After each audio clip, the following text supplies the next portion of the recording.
आधार लोगों पूना की वाले के बूस्टर डोज का क्या खबर है? कुछ नहीं, लोगों की पूछताछ चालू है बस, और कुछ नहीं है। लोगों के दिल में तो है नहीं कि बूस्टर लेने का, लेकिन पूछताछ चालू है, तो उसके आगे पूछताछ कुछ चालू नहीं है। है अभी तक।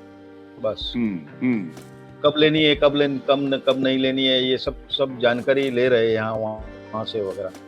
ज्यादा कुछ नहीं है, लेकिन एक तो चीज देखने मिली, जो पहले 2 डोसेस के लिए जो तैयारी थी लोगों की, उस तरह की तो कुछ भी नहीं है। जो अपने आप जाते थे लेने के लिए, अब उतना नहीं है। अब एक छोटा सा डर भी उनके दिमाग में वगैरह बैठ गया है वगैरह। बट मुझे ये समझ में नहीं आ रहा है कि ये सब चीजें तो सभी पार्टी के लोगों को भी पता है। अच्छा क्या है? डॉक्टर जरा सा आप साइंटिफिकली एनालिसिस कर दीजिए, क्योंकि आपने बड़ी मजबूती से कहा है कि मैं 100% ये वैक्सीन का इम्पैक्ट है। किस बिना पर आप कह रहे हैं? आप तो डॉक्टर हैं, थोड़ा सा विज्ञान को जरा बताइए कि ये कारण हो जो सकता है।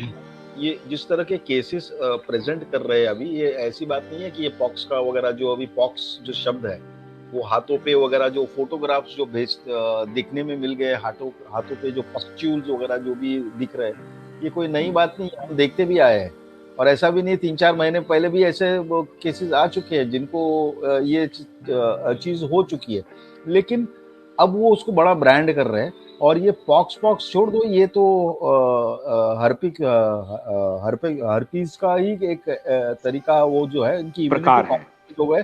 और यही नहीं, टीबी भी बढ़ गया है।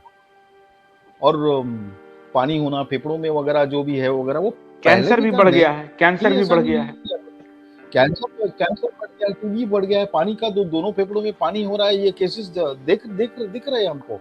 और जब इनको खोद के पूछते हैं, तब पता चलता है कि ये वैक्सीन दोनों डोज हो चुके हैं, इन्हीं लोगों में ज्यादा इस तरह के कॉम्प्लिकेशंस अभी दिखाई दे पड़ रहे हैं।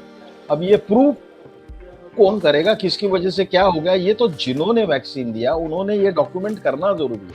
अब उनके पास लोग जाते नहीं है, शायद उनके पास विश्वास नहीं है, या उनका काम जो है पूरे 1, 2, 3, 4, 5 साल तक ट्रैक करना, किसको वैक्सीन दिया तो उसको क्या क्या हो गया, वो तो फेल हो गए, वो तो करते ही नहीं है ये सब चीज। तो ऐसे बहुत सारे लिम्फ नोड्स के केसेस वगैरह ये सब चीज आ रहे हैं, तो नहीं ऐसा नहीं है। ये जो और ये जो हमको तो दिल से इम्पैक्ट आप बता रहे हैं, उसका एज ग्रुप क्या है डॉक्टर? जो ओल्ड एज के लोग हैं उनमें कॉम्प्लिकेशंस हो रहे हैं, या जो मिडिल एज ग्रुप है, या बच्चों में कोई कॉम्प्लिकेशन हो रहा है? आपका क्या कोई डेटा आपके पास है इस तरह का? कोई एज नहीं, कोई आइडेंटिफाई कर डेटा रहे हैं आप? ऐसा नहीं हमारे पास इंडिविजुअली आते हैं। ये on a whole data capture करने की जरूरत है, जरूरी है। और वो कैप्चर नहीं कर रहे, इसके लिए हमको थोड़ी पता चलेगा। मेरे पास एक अगर कोई 60 साल का आदमी आ गया, 50 साल का आदमी आ गया, और उसने हाथ दिखा कि ये सब ऐसा हो रहा है, इधर हो रहा है वगैरह, ये बताया, ये मेरे इंडिविजुअल की बात होगी। ये सभी का डेटा उन्होंने कैप्चर करना चाहिए था, वो क्यों नहीं कर रहे हैं? डॉक्टर बैनर्जी, क्या आपको लगता है कि जो वैक्सीन के बाद जो है, अब ये हर व्यक्ति को, जिन्होंने वैक्सीन लिया है, जो दर्शक हमारे देख रहे हैं, उनके लिए आप कोई संदेश देंगे क्या कि जिन्होंने वैक्सीन लिया है वो अपने को प्रिकॉशन में रखें और ये देखते रहें कि उनके ऊपर क्या इम्पैक्ट हो रहा है, और वो खुद से ही रिपोर्ट करें, डॉक्टर को बताएं ये बात कि उनको क्या फील हो रहा है? और ये हर एज ग्रुप के लोगों के लिए है। क्योंकि अभी देखिए, जिसको कहते हैं क्राउड सोर्सिंग से कर सकते हैं। जैसे अभी न्यूज भी कई लोग वीडियो में दे देते हैं, तो ऐसे करके कैप्चर कर सकते हैं। और ऐसे कुछ एनजीओज या वॉलंटरी और मूवमेंट्स है, जैसे अवेकन इंडिया मूवमेंट, और मैं आज एक और देख रहा था, अर्थ अलायंस, उन्होंने ऐसा फॉर्म बनाया है जो कि जो उन्होंने वैक्सीन लिया वो फॉर्म फिल कर सकते हैं अगर उसके साथ कुछ साइड इफेक्ट है। तो ऐसे करके क्राउड सोर्सिंग से कर सकते हैं, और गवर्नमेंट के ऊपर भी आरटीआई डाल सकते हैं कि आपका वैक्सीन एडवर्स इवेंट्स का क्या सिस्टम है, क्योंकि आज तक कोई अच्छा सिस्टम नहीं है उनको रिकॉर्ड करने का। क्या होता है, जहाँ पे रिमोट एरियाज है, आशा वर्कर्स को, अभी डब्ल्यूएचओ ने भी आशा वर्कर को काफ़ी तारीफ कर दिया है। आशा वर्कर से नहीं चलता है, क्योंकि ये प्रोफेशनल रिकॉर्डिंग करना है, साइड इफेक्ट करना है, डॉक्टर, पब्लिक हेल्थ इंफ्रास्ट्रक्चर होना चाहिए।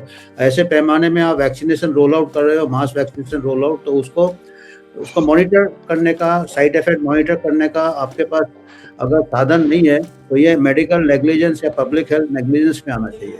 इसमें क्राउड सोर्सिंग करके हम ऐसा पैटर्न निकाल सकते हैं कि जो लोग ने वैक्सीन लिया कितने दिन बाद हुआ, और जो लोग ने वैक्सीन नहीं लिया उनके साथ कंपेयर कर सकते हैं। तो ऐसे करके थोड़ा सा आइडिया मिल सकता है। पर मेरे को जहाँ तक मेरे को ये लगता है कि जो दूसरे कंट्रीज है, यूरोपियन कंट्रीज है, अमेरिकन कंट्रीज है, कनाडा है, जहाँ पे डेटा सिस्टम है, वहाँ से हमको शायद कुछ पैटर्न आने वाले दिनों में देखने को मिलेगा।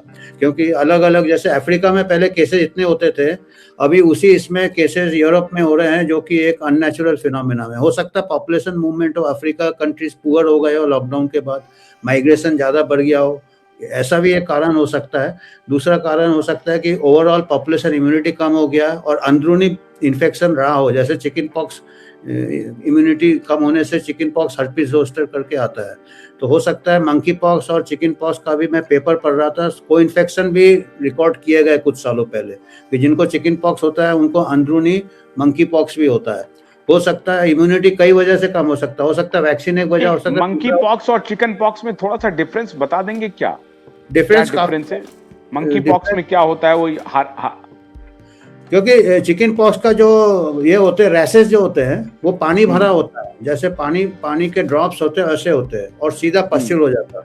और ये जो मंकी पॉक्स के जो रैश होते हैं ये थोड़ा स्मॉल पॉक्स जैसे होता है, ये थोड़ा थिक होता है, थिक स्किन होता है, थोड़ा डीप होता है। और हालांकि दोनों में इतना खतरनाक नहीं है, ना चिकन पॉक्स इतना खतरनाक है, ना मंकी पॉक्स स्मॉल पॉक्स जैसा नहीं है। जैसे कुशवाहा साहब ने बताया 1 to 3% मोर्टेलिटी है मंकी पॉक्स का, और 1 to 3% हमारे देश में टाइफाइड का मोर्टेलिटी है इवन आफ्टर ट्रीटमेंट। हमारा जापानीज एन्सेफेलाइटिस का 10% 15% मोर्टेलिटी है, हमारा लेप्टोस्पायरोसिस का 10% मोर्टेलिटी है, टाइफाइड का 5% है।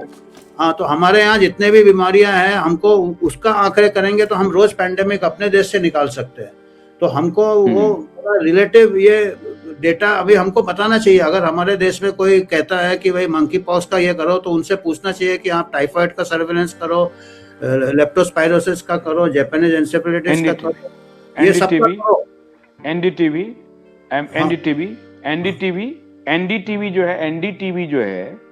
NDTV so called white collared group of journalist or so-called very decorated, informed, educated journalist, bunch of journalists